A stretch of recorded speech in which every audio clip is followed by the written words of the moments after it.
Welcome to star 9 news.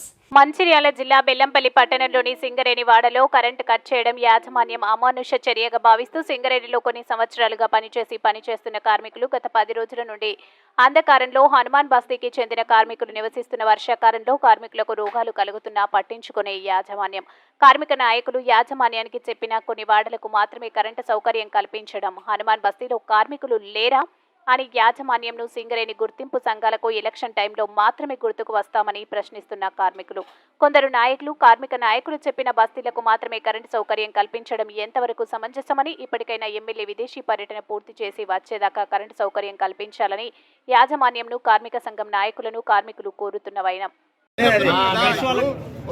Power restore చేస్తున్నాం.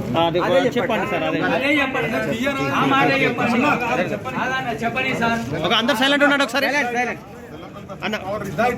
Sir ఒక్క నిమిషం బెల్లంపల్లి బస్సులో పవర్ రిస్టోర్ చేస్తున్నాం సార్ ఒక బెల్లంపల్లి టౌన్ అవకాశం సార్ స్టార్ట్ అయినాక చెప్పండి చెప్పండి. బెల్లంపల్లి టౌన్లో ఎన్ని బస్సులకి అయితే పవర్ ఇచ్చారో పవర్ రిస్టోర్ అయితే చేస్తున్నాము. ఆ రిస్టోర్ చేసే పద్ధతి ఏంటంటే మీరు అన్నదాని ప్రకారంగా ఎమ్మెల్యే గారు వచ్చాక మా సీఎం గారితో డిస్కస్ చేసి ఆ డ్యూయల్ పవర్ అనేది ఎలక్ట్రికల్లీ సేఫ్టీ కాదు కాబట్టి అది డిస్కషన్ చేసి డ్యూయల్ పవర్లో ఉన్న దాంట్లో ఉన్న ఇళ్లలో సింగరేణి పవర్ కట్ చేసేస్తాము.